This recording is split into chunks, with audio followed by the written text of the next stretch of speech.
What happens when the ocean's most heavily armored giant meets the Arctic's most desperate predator? One weighs as much as a small truck. The other can smell a meal from 20 miles away. Today, only one law matters here: survival. The Arctic ice shelf stretches to the horizon, cracked and groaning under its own weight. Spring has come late this year. The sea ice is thinning fast, and that means one thing for every polar bear on this coastline. Hunting season is running out. A male polar bear moves across the ice. He spent 11 days without a meal. His ribs show faintly beneath a coat built for warmth, not for feasting.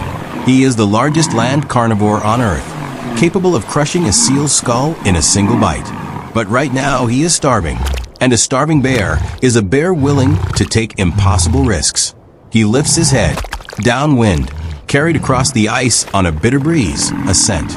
Musk, blood, life. A walrus haul out. Nearly 200 walruses lie packed together on a rocky outcrop at the ice edge, their bodies stacked like boulders of blubber and hide. An adult male can weigh over 3,000 pounds. His tusks, ivory daggers nearly a meter long, aren't just for show. They're weapons forged by evolution to gut a rival or a predator in seconds. The bear should know better.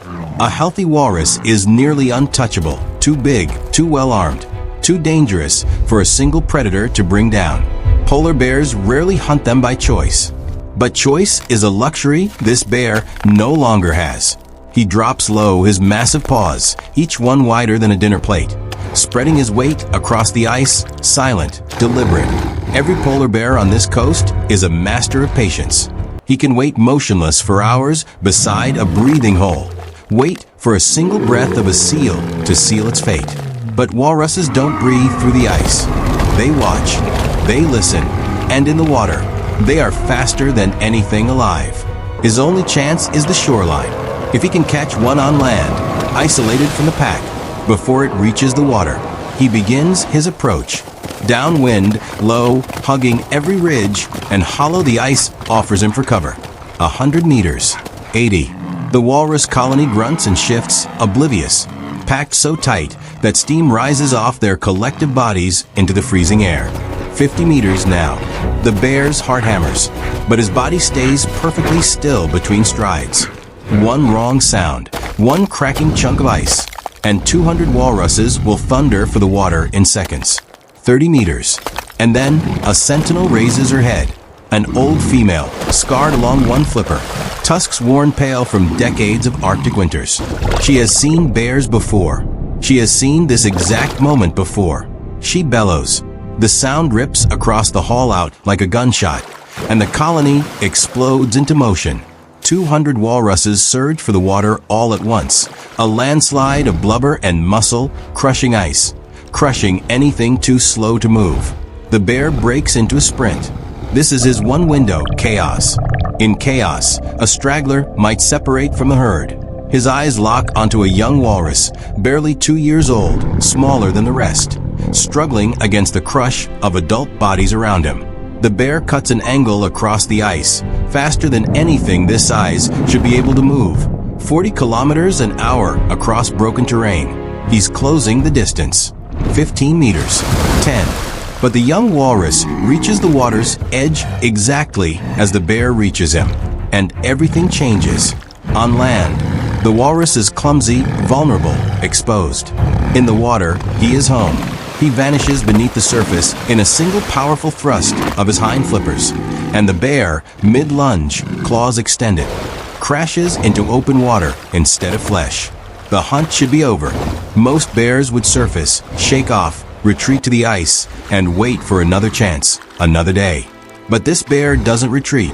11 days of hunger override 11,000 years of instinct that say never fight a walrus in its own domain. He dives.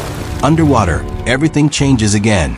The walrus is agile here in a way he could never be on land, twisting, rolling, using his bulk like a weapon instead of a burden. And he is not alone. Nearby, 2 adult males sense the disturbance and turn back toward the water's edge. The bear surfaces for air, and in that instant, one of the adult males rises beside him. 3,000 pounds of muscle and blubber, tusks glinting, dark eyes fixed on the intruder. This is the moment every polar bear fears in open water. On the ice, the bear is the predator. In the sea, faced by an adult bull walrus, he is prey.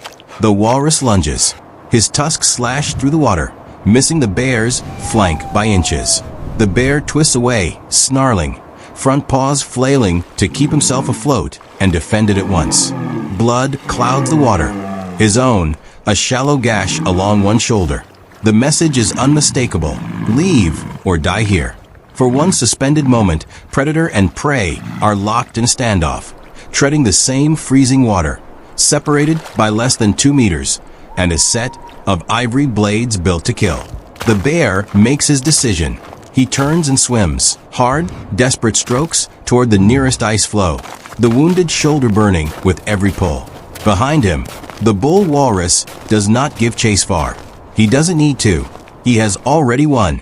The bear hauls himself onto the ice, dripping, shaking, blood staining the white surface beneath him. He is alive. He is still starving, but he is alive. In the water below, the walrus colony regroups, calling to one another across the waves, the old sentinel female counting her herd, steady as ever.